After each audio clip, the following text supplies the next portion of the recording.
Buenas noches. En esta ocasión hablaremos de tres temas principalmente. El primero, la perestroika y el glasnost y sus consecuencias en Europa del Este. El segundo será la Checoslovaquia y la revolución del terciopelo. Y la tercer tema que trataremos será la caída del muro de Berlín. Vamos a comenzar con la perestroika y el glasnost. Bueno, bueno, durante un video, una ocasión anterior, ya se había hablado de la perestroika y el glasnost. Entonces, la perestroika era una nueva estructuración de la política interna de la Unión Soviética. Y el glasnost era como el alter ego de la perestroika, pero era la liberalización del sistema político. ¿Qué significaba eso? Libertad de prensa, se liberó a varios disidentes políticos y se permitió, por decirlo así, más libertad dentro del Partido Comunista. En cuanto a Europa del Este, pues esto se vio en primer lugar eh, muy afectado porque estaba muy ligado a la Unión Soviética en sí. Entonces, la consecuencia que trajeron estas dos fue que, como no la manejaron bien y hubo corrupción, entonces hubo escasez o inflación, desempleo, alcoholismo y críticas. Entonces, escasez de petróleo y carbón. Esto venía de los Estados Unidos y de India. Y entonces, cuando comenzaron a tocarse cada vez más los dos estados, tener relaciones más chocantes, la economía comenzó a tener algo mucho más, una relación mucho más difícil. Y de resto, por la comida. O sea, esto significó que hubo hambre. Entonces, esto se debió al mal manejo que se le dio a la perestroika. ¿Por qué? Rusia es un país muy grande, pues como todos sabemos, entonces la repartición era muy difícil y aún así sería peor fue peor cuando los políticos se quedaron con el dinero destinado a esto. Por otra parte, la inflación. Si no hay comida, sube el precio. Entonces, las familias no podían comprar lo suficiente y es más, lo compraban con menos dinero, lo que causaba, por lo tanto, hambre. Después, el desempleo, porque no había donde trabajar. Entonces, como no había desempleo, muchos optaron por el alcoholismo. Entonces, esto, junto con la aplicación del Glasnost, generó que hubiese muchas críticas que se fueron acumulando cada vez más hasta, pues, hasta que ya la gente estaba en una burbuja de ira y estalló ya con la caída del muro de Berlín. Vamos a proseguir con Checoslovaquia y la revolución del Checoslovaquia y la revolución del terciopelo. Bueno, en primer lugar hay que recordar que Checoslovaquia fue por mucho tiempo parte de la Unión Soviética. Lo fue hasta 1989 y desde 1946 hasta 1989. Pero entonces, en 1989 ya se gestó, ya con esa burbuja de la que se habló, se comenzó a gestar más y más hasta que se produjo esto. Entonces, ¿qué fue? Fue un movimiento claramente pacífico. Entonces, que en 1989, entonces el Partido Comunista tenía el monopolio en la política, tenía el poder sobre Checoslovaquia, que estaba dentro de la esfera comunista. Entonces, ¿esto qué crea? Crea revueltas callejeras, protestas que, eh, que tenían, que estaban basadas en el movilismo del régimen, porque en sí el país no estaba avanzando. Entonces, estas protestas fueron protestas callejeras y publicidad.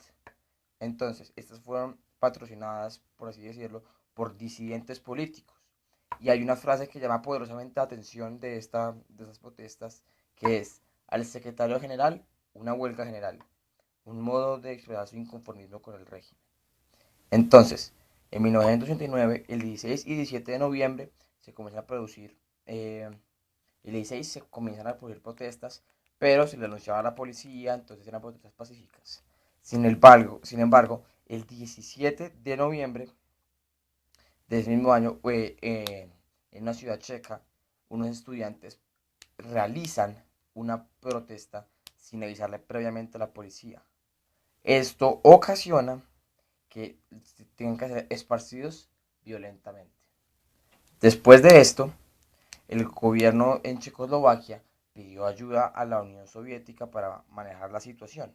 La Unión Soviética se la negó. Entonces ya, por así decirlo, ya no podían hacer casi nada.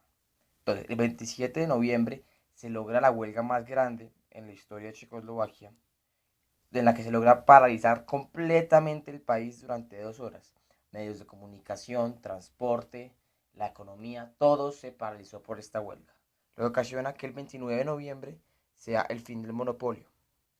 Esto tuvo una consecuencia, dentro de las consecuencias que tuvo una muy positiva y una muy negativa. La positiva es que se logró que el primer estado que saliera de la esfera comunista, que pudiera lograr independizarse de la Unión Soviética. Pero tuvo una consecuencia que, otra consecuencia que es, en primer lugar, buena, pero luego se torna mala. Entonces, ¿qué pasa? Se crea un nacionalismo. Es muy bueno, ¿cierto? Es muy bueno para cualquier país. Pero entonces esto crea que uno se crea mejor a otros dentro del mismo país y se cree la República Checa y Eslovaquia. Los países se dividieron. Listo. Por último, la caída del muro de Berlín. Por último, se hablará de la caída del muro de Berlín. Entonces, en primer lugar, se hablará un poco del muro en sí. Si aquí el orden está alterado, pero primero va a ser este. Entonces, en 1963, después de que se implementara la política de riesgo inminente por parte de Estados Unidos, la Unión Soviética decidió construir un muro que separara Berlín Oriental de Berlín Occidental, que en realidad era separar el país. Entonces, esto ¿qué hizo? Que muchas familias se separaran por décadas. Entonces, como ya hablamos del Glasnost, ¿no? Entonces, las críticas. Entonces, el país ya estaba a punto de reventar por así decirlo, la ira. La ira que tenía. Bueno, en 1989, ya a finales de 1989, entonces un periodista cambió el mundo con una pregunta. Todo comenzó cuando el señor Charbovsky quería introducir, un funcionario comunista, quería introducir una ley que llamaba la ley de viajes. Entonces, eh, él no leyó bien el informe que le mandaban sus superiores y por lo tanto no comprendía bien qué era lo que pasaba.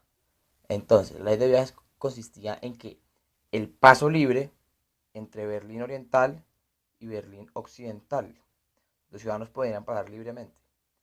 O sea, la autoridad no tenía que autorizarlos. Entonces, un corresponsal de la agencia italiana ANSA, que se llamaba Ricardo Herman, le pregunta sobre los derechos del viaje.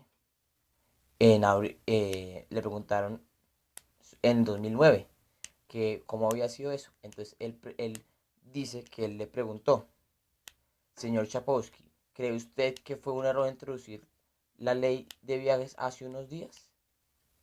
Entonces, eh, entonces fue, eso fue como